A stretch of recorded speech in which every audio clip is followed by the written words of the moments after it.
Hey everyone, I'm Ben Lovvorn. I'm the executive pastor here at First Baptist Dallas, and today I'm joined by Kevin Batista.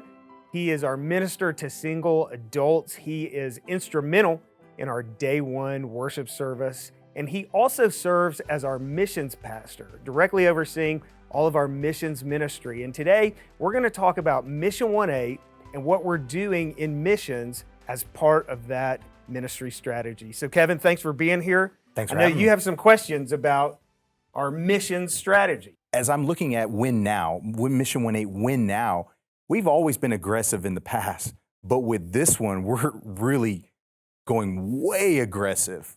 Yeah. What's your heart behind that? You think about the opportunities that God has entrusted to us through media and broadcast ministry. So now we're able to broadcast our church services throughout the world. We're able to stream our services through the iCampus and create online engagement. And then more than that, we're able to go in and train pastors in these countries, plant new churches, build relationships with faith leaders, and then send our very own people to be the hands and feet of Jesus in these areas. So we can go to Brazil, we can go to the Amazon, we can go to Ukraine in the days ahead. We can go to the Philippines. We can send our people throughout the world, and they get to experience the impact and the effect that our church is having in these places. You know, Kevin, I think one thing that's challenging in our church is there's so much that we're doing. So much. Even our staff members don't know everything. That's a fact. I remember when we started an orphanage in Kenya, we had staff members going, "We're doing that?" Yes. And so we try to report to the church on everything that we're doing. We want them to be informed. And so that's why we do these Mission 1-8 milestones In the service. in the service. Yeah. And typically we do them every week. And so we'll continue to do that in Mission 1-8 Win Now. Our people are investing their lives in this. We want to report back to them on the fruit that they are yielding. Amen. There's a war happening in the Ukraine, and if you watch the legacy media, by now you might get a report on the Ukraine. You might talk about it every now and then, but there's still some incredible events that are happening there right now. And we chose not to go immediately, but we're going 9 months after the fact. But talk to us about just our recent decision to really up our game or up our level of involvement in the Ukraine and what we're doing there. Like, what do our people need to know? Yeah. It's unbelievable to see what God is doing in Ukraine. Thousands who've never been to church before, who've never trusted in Christ before, are turning to Christ in their time of need. They're coming to churches. The faith leaders there, Kyiv Theological Seminary, they are planting churches throughout the country. Right now. Right now.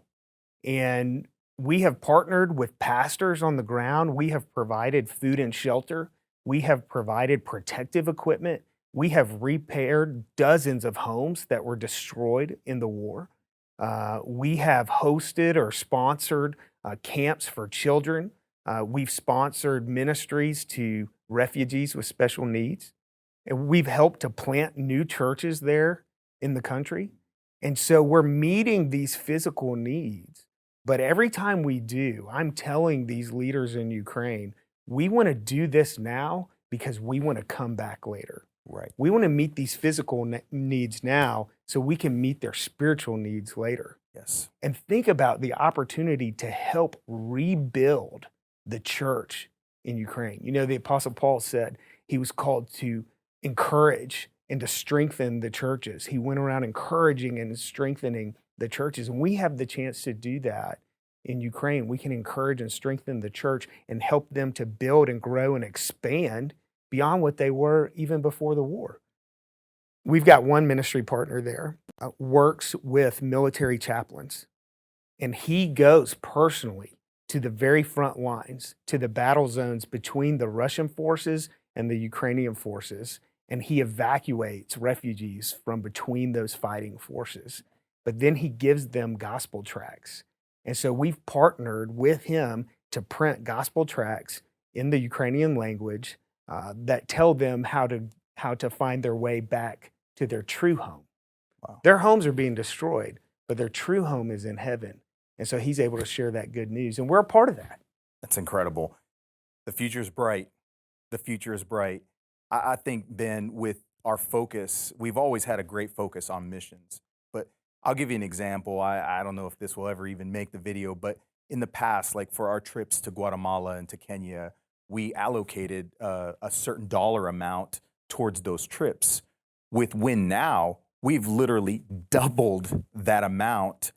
And just to close us off, just share your heart. Like just your heart. Why are we doubling our work, our hands-on approach? Why is that so important for the next 2 years of Yeah, our church? Why that's a now? great And I want you question. to speak into that Yeah, because I want people to hear your heart yeah. on this.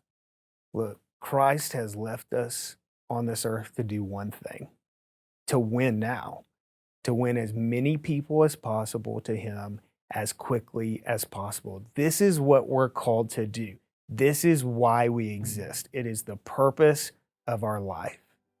And so God has given us here at First Dallas incredible opportunities. We have a responsibility to steward those opportunities. And so we're going to be investing more in missions than we ever have before, because that's what Christ has called us to do. That's what He's equipped us to do. That's what His Holy Spirit is empowering us to do. And not only are we going to accomplish that mission, in the process, our people are going to grow in their relationship with Him.